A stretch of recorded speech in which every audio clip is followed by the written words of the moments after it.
volta e hoje o nosso tema é a PAI. Para falar sobre isso, eu estou com a fonoaudióloga e audiologista Tatiana Gomes Uquim, que também é proprietária da clínica Audioclin. Seja bem-vinda, Tatiana. Obrigada.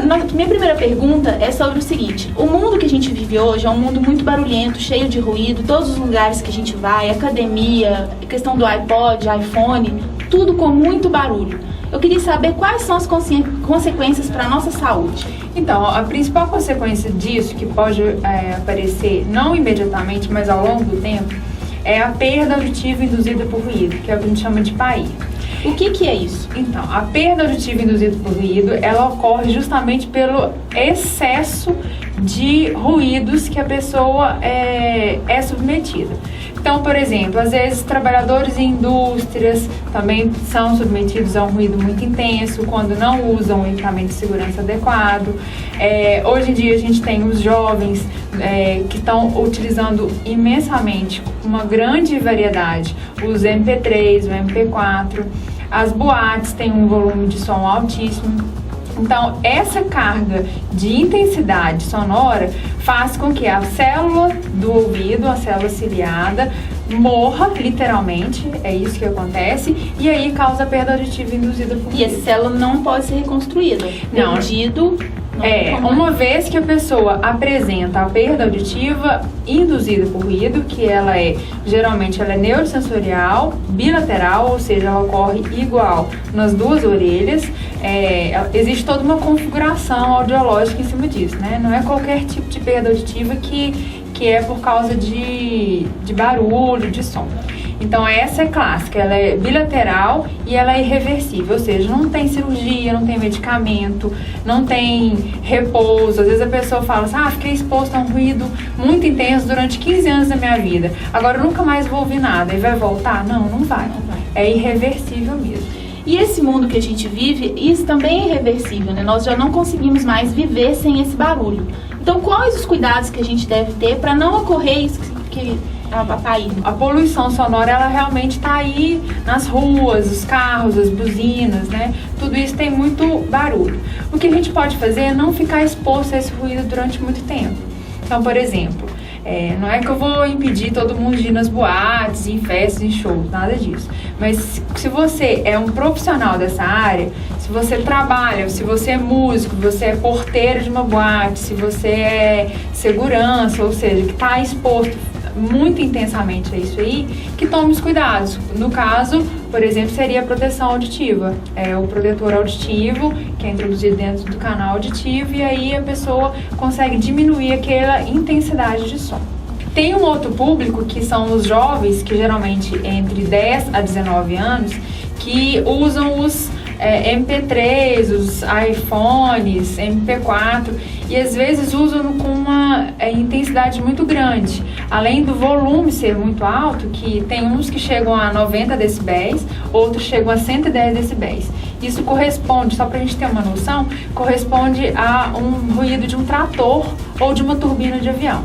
Então você vê uma criança, uma adolescente de 15 anos de idade com o fonezinho que corresponde a uma turbina de avião na sua orelha. Isso agora não vai apresentar consequência, mas daqui a 5, 10 anos, com certeza, isso vai lesar e a pessoa vai começar a perder a audição, sim.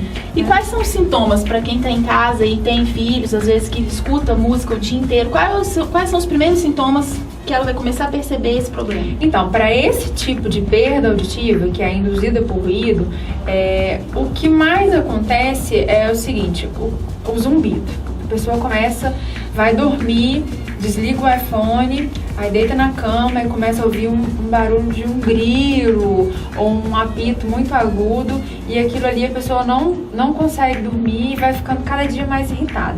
Isso é um dos sintomas, né? Uma das coisas que pode acontecer. Agora, também pode ser que o zumbido não esteja relacionado a isso. É uma coisa que a gente precisa de pegar o histórico mesmo da pessoa e ver se realmente aquele zumbido é referente à exposição excessiva de ruído, de som. E esse é um problema bem de prevenção, né? Já que não tem tratamento. Exatamente, porque não tem tratamento, é preciso prevenir mesmo. Então, os pais ou até mesmo os próprios adolescentes deveriam utilizar principalmente numa intensidade menor, os equipamentos, e durante todo o dia. Vamos supor, 3 horas por dia. E às vezes é bom soltar, por exemplo, de manhã escuta um pouco, aí à tarde escuta outro. Dá uma pausa. Exato. Ou então às vezes reserva, não consigo caminhar sem ou ficar ouvindo música. Então reserva aquela exposição para aquele momento. Tem algum problema a pessoa dormir ouvindo música? Tem, é péssimo. Continua sendo a exposição contínua. Eu digo assim, a música que a gente está falando, para que ela se torne ruidosa, ela tem que ser nessa intensidade, 90 a 110 decibéis. E quando você coloca o fone dentro do condutor auditivo externo, você está fazendo o quê? Você está colocando a exposição direta do som dentro do ouvido. Então, se a gente estivesse aqui numa música ambiente, isso é muito menos agressivo, né? Torna-se um prazer. Ou seja, o ouvido praticamente ele agradece isso aí. Agora, quando você coloca introduzido, né, o que são os fonezinhos, com uma intensidade de 110 decibéis, aí sim isso é ruído, isso é agressão, né? Tem essa diferença do que é ruído e do que é som. Som é o que te dá prazer. Ruído, para os jovens, fica sendo uma coisa assim, né? Porque às vezes quer ouvir a música no último volume. Mas para a saúde isso é benéfico. Não é benéfico, é maléfico.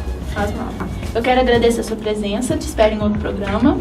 E para vocês que estão em casa, no nosso próximo programa nós vamos falar sobre hiperatividade com a professora Jane. Eu espero você e até lá! E no próximo bloco, não percam Destaques da Década, um prêmio que nomeou empresas e pessoas que marcaram a história deste período. Não perca, hein? Daqui a pouquinho, após os comerciais.